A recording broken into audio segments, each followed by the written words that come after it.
Hello दोस्तों, मेरा नाम मोना है। मेरा छोटा भाई रोहन हम सबका लाडला था। जब मेरी शादी हुई तब रोहन सिर्फ 12 साल का था। मैं अपने भाई को अपने साथ ससुराल लेकर आ गई थी। मेरे पति अभिषेक और मैंने उसे अपनी औलाद की तरह पाला। हम दोनों ने उसकी हर जरूरत का ख्याल रखा। मेरे माता पिता का निधन मेरे बचपन में ही हो गया था। माँ का निधन मेरे भाई के जन्म के वक्त हुआ था और कुछ समय बाद पिता भी हमें छोड़कर चले गए थे। मैंने माँ की तरह अपने भाई की परवरिश की और उसे किसी भी चीज की कमी महसूस नहीं होने दी। मैं अपनी शादी को लेकर चिंतित थी क्योंकि मैं रोहन को अकेला नहीं छोड़ना चाहती थी। वह तब सिर्फ 12 साल का था और मेरी जिंदगी का एक महत्वपूर्ण हिस्सा था।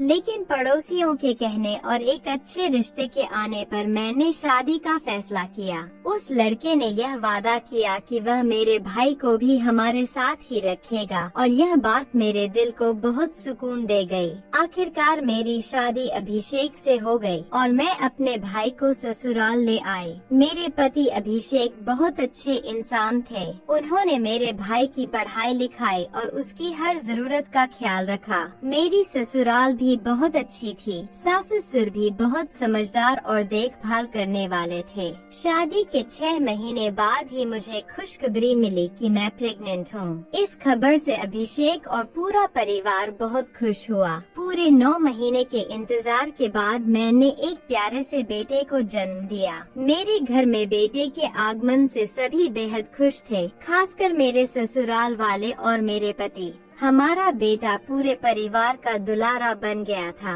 मैंने उसका नाम निखिल रखा। वह सबका लाडला बन गया और उसकी मौजूदगी से हमारी जिंदगी में खुशियाँ ही खुशियाँ भर गई थी। हर दिन अच्छा और सुखद महसूस होने लगा।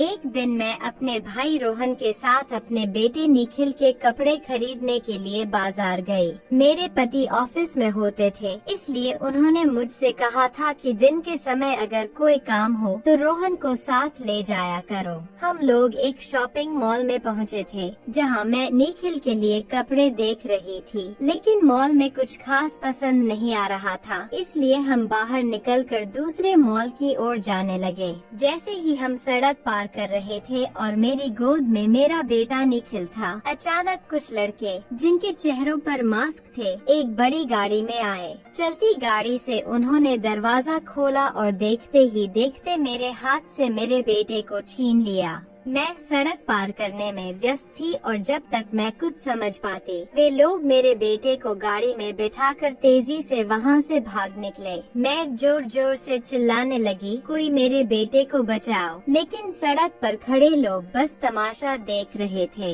गाड़ी इतनी तेज रफ्तार से आई और उतनी ही तेजी से चली गई। मेरा भाई रोहन उस गाड़ी के पीछे दौड़ा, पर वह भी उन लोगों को पकड़ नहीं पाया। हम दोनों भाई बहन तुरंत पुलिस स्टेशन पहुँचे और शिकायत दर्ज कराई। पुलिस ने हमें आश्वासन दिया कि वे जल्द ही मेरे बेटे को ढूंढ लेंगे। मैं लगातार रो रही थी और बेहद परेशान थी। मेरा दिल डर और चिंता से भरा हुआ था।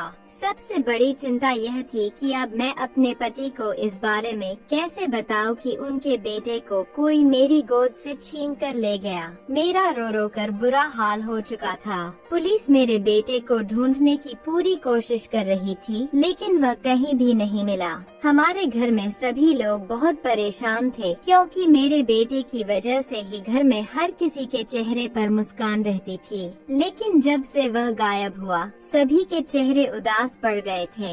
ऐसा लग रहा था जैसे सब ने खाना पीना छोड़ दिया था। लगभग 1 हफ्ते तक पुलिस ने मेरे बेटे की तलाश की, लेकिन उसके बाद वे भी हार मान गए। मेरा बेटा कहाँ है, इसका कुछ पता नहीं चल सका। मैं रोजाना पुलिस स्टेशन जाती और पुलिस वालों से पूछती, लेकिन हर बार वही जवाब मिलता कि मेरे बेटे का कोई सुराग नहीं मिला।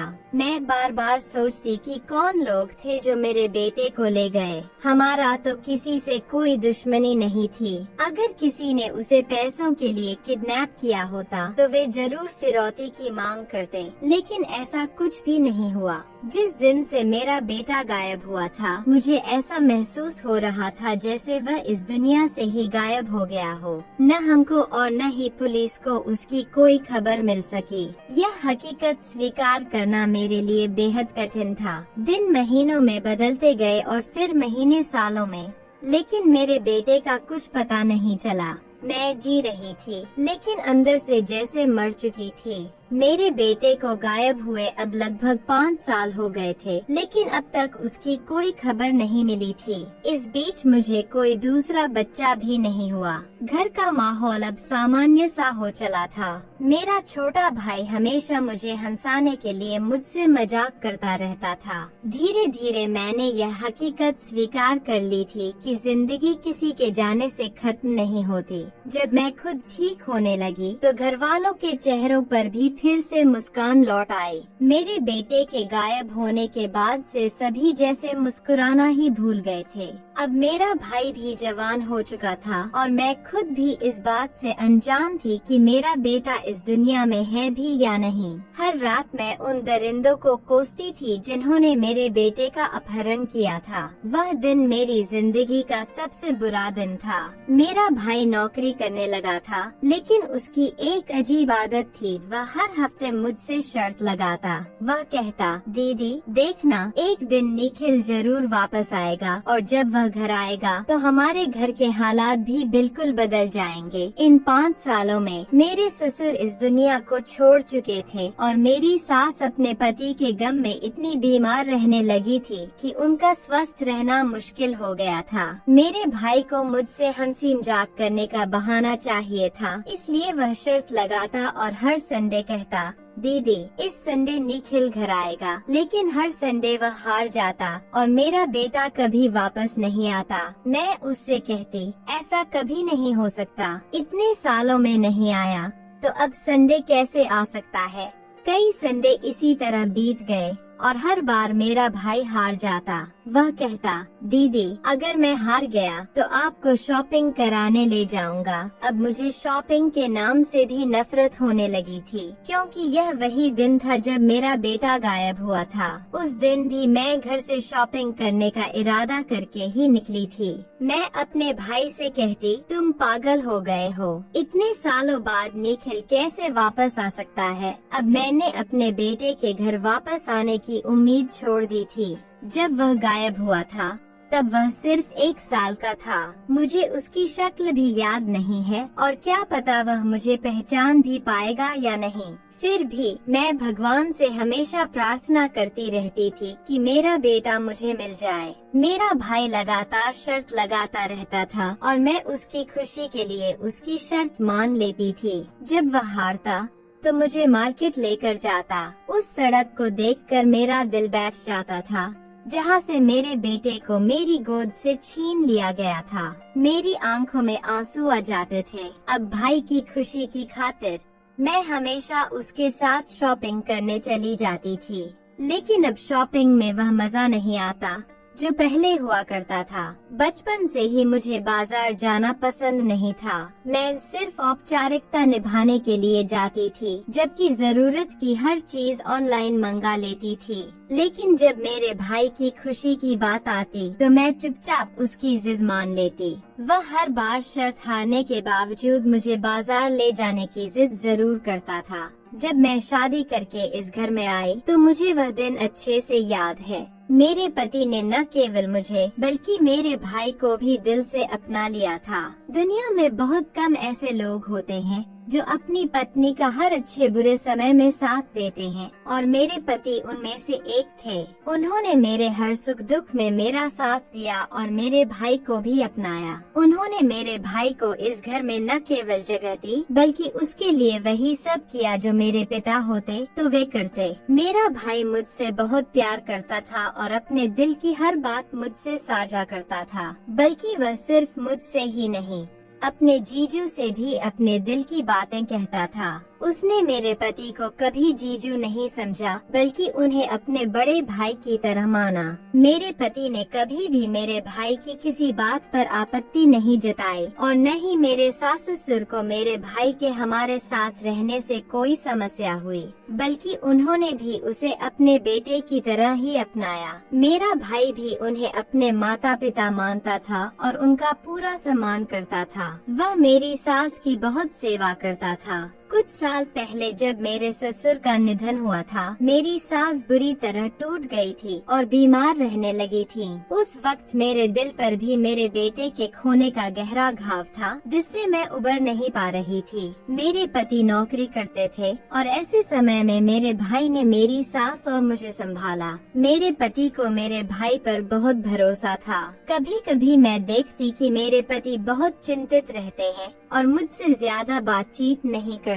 मुझे लगता था कि शायद उन्हें भी अपने बेटे की याद आती होगी। आखिरकार मैं उसकी माँ थी, तो वह भी तो उसके पिता थे। मैं कभी इसे वहम समझती तो कभी उनसे पूछने की कोशिश करती, अभिषेक आपको क्या हुआ? आप क्यों परेशान रहते हो? क्या आपको भी निखिल की याद आती है? मेरे पति मुस्कुराते हुए कहते, माय डियर वाइफ, कुछ नहीं हुआ, मैं ठीक हूँ। और हाँ, मेरा बेटा तो हमेशा मुझे याद आता है। उसे याद करने का अब मेरे पास समय नहीं है। मेरा बेटा जब पैदा हुआ था तो पूरा घर उसकी मौजूदगी से खिल उठा था। मेरा भाई उसे बेहद प्यार करता था, लेकिन समय के साथ मुझे अपने भाई की नीयत पर शक होने लगा था। वह कुछ अजीब सी हरकतें करने लगा था। जब वह किसी से फोन पर बात करता था तो बहुत ही छिपकर बात करता था। अगर मैं उससे पूछती कि किससे बात कर रहे हो, तो वह बातों को घुमा देता था।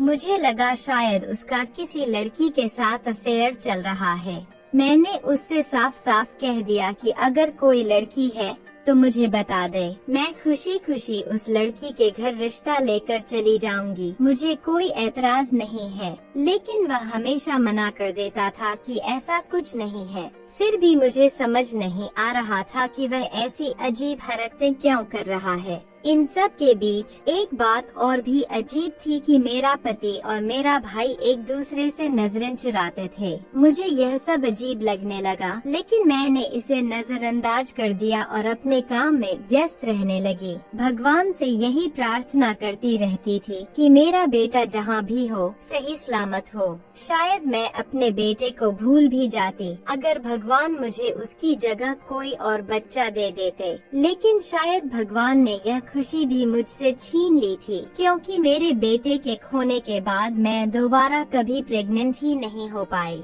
औलाद पहली हो या दूसरी, औलाद तो औलाद ही होती है। मैं हर रात अपने बेटे के खो जाने का दुख मनाती थी। मेरे पति मुझे दिलासा देते थे और कहते थे कि हमारा बेटा हमें जरूर मिलेगा, लेकिन मैं उनसे एक ही सवाल करती थी कि उन्हें अब भी कैसे उम्मीद है कि हमारा बेटा वापस आ जाएगा, जब उसे खोए इतने साल हो चुके हैं। जब से मेरा बेटा खोया है, मेरा भाई हर संडे मुझसे शर्त लगाता था कि इस संडे दिल को तसल्ली मिल जाएगी, हमारा बेटा जरूर मिलेगा। मैं उसे पागल कहने लगी थी और उसकी बातों से वह सच में पागल लगने भी लगा था। अब तो मैं अपने बेटे का चेहरा भी भूल गई थी, क्योंकि उसे खोए हुए 5 साल हो चुके थे और उस वक्त उसकी उम्र केवल 1 साल थी। मेरी ममता रोज उसे पुकारती थी, लेकिन अब शायद पुकारने का भी कोई फायदा नहीं था।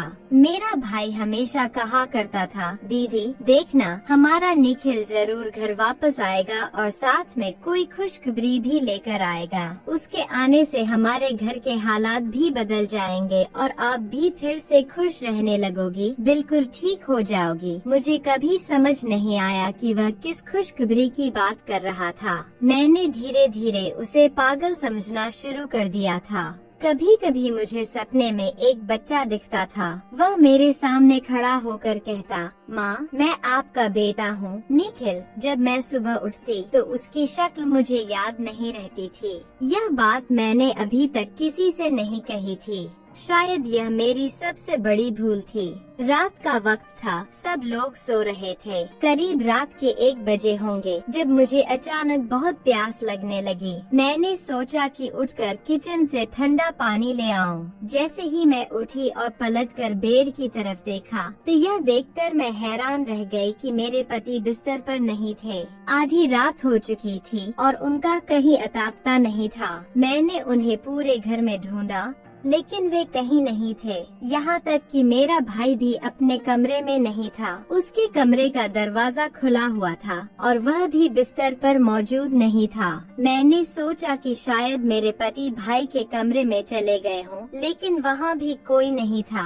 दोनों ही घर में कहीं नजर नहीं आ रहे थे। मैं दबे पाँव छत पर भी देखने चली गई, लेकिन वहाँ भी कोई नहीं था। मैं बेहद हैरान थी। कुछ ही मिनट गुजरे थे कि मुझे घर के दरवाजे से किसी के बोलने की आवाजें सुनाई देने लगीं। यह जानने के लिए कि दरवाजे पर कौन है, मैं दरवाजे के पास गई। हमारे दरवाजे में एक छोटी खिड़की लगी हुई थी, जिसे खोलकर मैंने बाहर झांका। बाहर का नजारा देखकर मेरे होश उड़ गए। वहाँ एक आदमी खड़ा था जो बुरी तरह से घायल था। उसके शरीर पर गहरे जख्म थे और वह दर्द से कराह रहा था। उसकी हालत देखकर मैंने अपने मुंह पर हाथ रख लिया। कुछ सोचकर मैंने उसे खामोशी से घर के अंदर बुला लिया। उसे बैठाया और उसके जख्मों पर पट्टी बांधने लगी। मैं पट्टी करते हुए उससे पूछने लगी, तुम कौन हो और तुम्हारी यह हालत किसने की? लेकिन उसने मेरे किसी सवाल का जवाब नहीं दिया, बस कहा, मुझे 1 गिलास पानी पिला दो। मैं पानी लेने के लिए जैसे ही घर के अंदर गई और वापस आई तो यह देखकर हैरान रह गई कि वह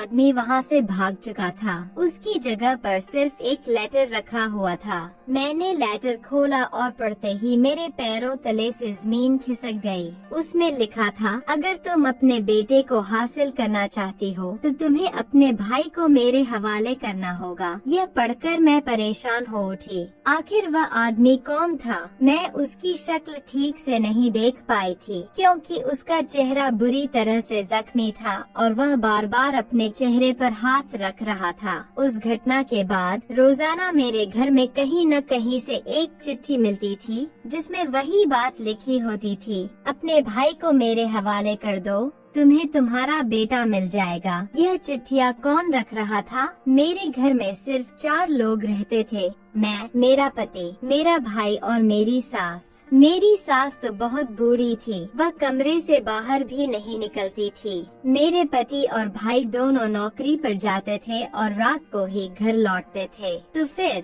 यह चिट्ठियाँ हर बार मुझे ही क्यों मिलती थी? यह सवाल मेरे दिमाग को पागल कर रहा था। कभी मुझे किचन में मसाले के डिब्बे में एक चिट्ठी मिल जाती तो कभी छत की सीढ़ियों पर, हर बार उसी संदेश के साथ। उस रात जब वह आदमी जा चुका था तो मैं चिट्ठी लेकर अपने कमरे में चली गई और उसे पढ़ते पढ़ते रोने लगी। बेटे की याद में खोई हुई मैं कब गहरी नींद में चली गई मुझे पता ही नहीं चला। सुबह जब मेरी आँख खुली तो मेरे पति बिस्तर पर मौजूद थे। मैंने उनसे पूछा, आप रात को कहाँ गए थे? लेकिन उन्होंने मेरे सवाल को अनसुना कर दिया। उसके बाद से यह बात मेरे दिमाग से निकल गई, लेकिन बेटे की तड़प बढ़ती जा रही थी। आखिरकार मैंने फैसला कर लिया कि अब मुझे अपने भाई से इस बारे में बात करनी होगी। मैं उससे कहूँगी, जो भी तुम्हारी चाहत कर रहा है, अगर तुम उसके पास चले जाओगे तो वो मुझे मेरा बेटा लौटा देगा। मुझे नहीं पता था कि वो चिट्ठी भेजने वाला व्यक्ति कौन है। मैं अपने भाई के पास गई और उसे पूरी बात बताई। मेरी बातें सुनकर वह भी चौंक गया। उसने कहा, ठीक है दीदी, मैं आपके बेटे की खातिर उस इंसान के पास चला जाऊंगा जिसे मेरी तलाश है। लेकिन वह है कौन? मैंने अपने भाई से कहा, मुझे भी नहीं पता कि वह चिट्ठी भेजने वाला कौन है। कुछ दिन बाद सफाई करते वक्त मुझे एक और चिट्ठी मिली। उसमें लिखा था, तुम अपने भाई को लेकर पास वाले मंदिर पर आ जाना, वहाँ तुम्हें तुम्हारे बेटे से मिलवा दिया जाएगा। मैंने यह बात अपने भाई को बता दी और उसने यह बात मेरे पति को भी बताई। मेरे पति ने कहा, ऐसे जाना ठीक नहीं है, रोहन की जान को खतरा हो सकता है। मेरे भाई ने जवाब दिया, जीजू, मुझे अपनी जान की परवाह नहीं है, मुझे बस मेरा भांजा मिल जाए, यही मेरे लिए सबसे ज्यादा मायने रखता है। हम सब लोग मिलकर मंदिर की ओर चले गए। वहाँ पहुंचकर हमने चारों तरफ देखा, लेकिन कोई नजर नहीं आया। कुछ देर इंतजार करने के बाद हमें वहाँ एक औरत दिखी जो काले रंग की साड़ी में थी और उसके साथ लगभग 15 साल का एक बच्चा भी था। मेरी आँखों में उम्मीद की चमक जाग उठी कि शायद ये मेरा बेटा है। लेकिन वो औरत कौन थी? मैंने तो उसे पहले कभी नहीं देखा था। तभी मैंने देखा कि मेरे पति के चेहरे का रंग अचानक उड़ गया। मुझे कुछ समझ नहीं आ रहा था कि ऐसा क्यों हो रहा है। वो औरत मेरे पास आई और बोली, ये लो तुम्हारा बेटा। मैंने उससे पूछा, तुम कौन हो? लेकिन उसने कोई जवाब नहीं दिया। तभी मेरे पति अचानक आगे बढ़े और उस औरत के चेहरे पर जोर से थप्पड़ मार दिया। उन्होंने कहा, अब यहाँ कोई बात नहीं होगी, हम लोग घर चलते हैं। मैं अब भी इस सब से हैरान थी कि आखिर ये सब क्या हो रहा है। लेकिन मैंने अपने पति की बात मानी और हम सब घर लौट आए। जैसे ही हम घर पहुँचे, मेरे पति ने दरवाजे पर खड़े होकर जोर से कहा, मामा। मेरी सास तुरंत कमरे से बाहर आई और उन्होंने जब अपने बेटे को इतने गुस्से में देखा तो चुपचाप अपनी नजरें नीची कर ली। दरअसल यह जो औरत थी वह कोई और नहीं बल्कि मेरे पति की बड़ी बहन थी। जी हाँ, इसके बारे में मुझे आज तक कुछ भी नहीं पता था। यही वह औरत थी जिसने मेरे बेटे को किडनैप करवाया था। मेरी सास के 2 बच्चे थे, जबकि हमें यह बताया गया था कि मेरे पति अपने माता पिता के इकलौते बेटे हैं। मेरी ननद ने कई साल पहले अपनी मर्जी से भागकर शादी कर ली थी, जिसके बाद मेरे ससुर ने अपनी बेटी से सारे संबंध खत्म कर दिए थे। मेरे पति ने भी यह सोच लिया था कि उनकी बहन हमेशा के लिए मर गई है। मेरी ननद ने भागकर शादी तो कर ली थी, लेकिन वह अपने ससुराल में खुश नहीं थी। धीरे धीरे उसकी शादी को 8 साल गुजर गए और अभी तक उसके कोई संतान नहीं हुई थी। इस बीच मेरे पति की शादी मुझसे हो गई और शादी के 6 महीने बाद ही मुझे गुड न्यूज मिल गई। मेरी ननद को हमारे घर की सारी बातें पता चलती रहती थी, क्योंकि मेरी सास चोरी चुपके अपनी बेटी से मिलती और कभी कभी फोन पर भी बात कर लेती थी। मेरी ननद हमेशा अपनी माँ को अपने दुख बताती रहती थी, क्योंकि उसकी सास उसे बहुत तंग करती थी। इस पर मेरी सास ने योजना बनाई कि जब उनकी बहू बच्चा पैदा कर लेगी तो मौका देखकर मेरी ननद मेरे बच्चे को किडनैप करवा लेगी। इस तरह उसकी गोद भी भर जाएगी और उसके ससुराल वालों का मुंह भी बंद हो जाएगा। मेरे पति ने अपनी बहन के घर से भाग जाने के बाद कभी उसकी खबर रखने की कोशिश नहीं की थी, लेकिन आज इतने सालों बाद उसे देखकर मेरे पति सारी कहानी समझ गए। कई बार मेरी सास ने उनसे कहा था कि बेटे अपनी बहन को घर बुला लो, उसकी सास उसे बहुत तंग करती है और उसके कोई बच्चा नहीं हो रहा है। जबकि मेरी ननद ने जिस लड़के से शादी की थी वह बहुत अमीर था। जिन लोगों ने मेरे बेटे को किडनैप किया था वे मेरी ननद के भेजे हुए ही किडनैपर्स थे। यह बात मेरी सास अच्छी तरह से जानती थी। उन्होंने अपनी बहू की गोद उजाड़ कर अपने बेटे की गोद भर दी थी। कुछ दिनों पहले मेरे पति को शक हुआ, क्योंकि एक आदमी जो बेहद जख्मी था हमारे घर पर चिट्ठी रखकर चला गया था। उस वक्त मेरे पति और भाई ने उसे घर से निकलते हुए देख लिया था। वह कोई और नहीं बल्कि वही आदमी था जिससे मेरी ननद की शादी हुई थी। उस रात मेरे पति के दोस्त का एक्सीडेंट हो गया था और इसी कारण से मेरे पति और भाई दोनों ही घर से बाहर थे। वे नहीं चाहते थे कि मैं परेशान हो जाऊं, इसलिए उन्होंने मुझे इस बारे में कुछ नहीं बताया। समय के साथ मेरी ननद का पति भी गलत नीयत रखने लगा था, क्योंकि उसका बिजनेस अब धीरे धीरे घाटे में जा रहा था। उसने सोचा कि हमारे घर की आर्थिक स्थिति अच्छी है, इसलिए वह मेरे बेटे को मुझे वापस कर देगा और बदले में मुझसे पैसे और मेरे भाई की मांग करेगा। दरअसल 2 साल पहले मेरे भाई ने गलती से मेरी ननद के पति की कार को टक्कर मार दी थी।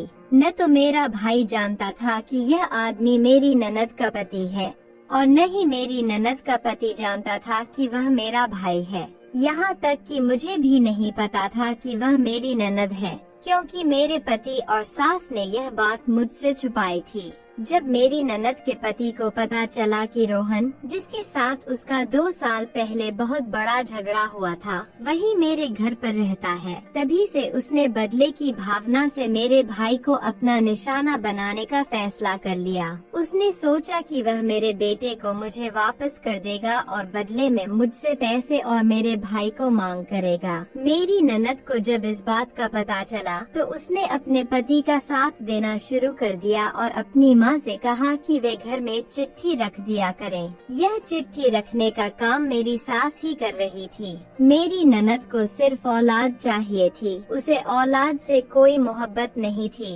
इसीलिए वह बदले की भावना और पैसों के लालच में आकर मेरे बेटे को मुझे वापस करने आ गई। उन्होंने स्वीकार किया कि 5 साल तक उनके पास मेरा बेटा रहा और उन्होंने उसकी अच्छी परवरिश की, लेकिन अब जब उनकी आर्थिक स्थिति बिगड़ रही थी तो वे इस तरह से पैसा कमाना चाहते थे। उन्होंने तय किया कि मेरे बेटे के बदले में वे मुझसे मेरे भाई को और पैसे मांगेंगे। मेरे भाई को हमेशा उम्मीद रहती थी कि उसका भांजा जरूर लौटेगा और आखिरकार आज वह भांजा उसकी आंखों के सामने था। लेकिन इस खुशी के पल में महिला को अपनी ननद पर बहुत गुस्सा आ रहा था। महिला के पति ने तुरंत पुलिस को फोन किया और उन्हें घर पर बुला लिया। महिला की ननद का पति, जो महिला के पति को धमकी दे रहा था कि उसकी पहुंच बहुत ऊपर तक है, यह नहीं जानता था कि भगवान की लाठी बहुत मजबूत होती है। महिला की ननद, नंदोई और सास एक षड्यंत्र के तहत एक साथ मिले हुए थे और उन्होंने महिला को 10 साल तक धोखे में रखा। इस कारण महिला का विश्वास रिश्तों से उठ गया था। जब पुलिस घर आई तो महिला के पति ने उन सबको गिरफ्तार करवा दिया। महिला का बेटा उसे पहचानने के लिए तैयार नहीं था, क्योंकि वह अपनी ननद को अपनी माँ और नंदोई को अपना पिता मानता था। उन लोगों ने बच्चे की परवरिश सही से नहीं की थी, क्योंकि वे लालची, बदतमीज और धोखेबाज थे। महिला का बेटा भी बदतमीज हो गया था, लेकिन भगवान की कृपा से महिला ने धीरे धीरे उसे सुधार लिया। पुलिस ने ननद और नंदोई को किडनैपिंग के आरोप में गिरफ्तार कर लिया और उन्हें सजा भी हो गई। हालांकि उसकी सास को जेल नहीं भेजा गया, क्योंकि वह बहुत बूढ़ी थी। महिला के पति ने कहा कि उसके लिए यही सजा काफी है कि उसकी औलाद उससे दूर हो जाए। महिला, उसका भाई, पति और बेटा उस घर को छोड़कर एक नए घर में शिफ्ट हो गए। महिला की सास अब अकेली उस पुराने घर में रहती है और अपने बेटे से माफी मांगती है, लेकिन शायद यही उसकी सजा थी कि उसकी औलाद उससे दूर हो जाए।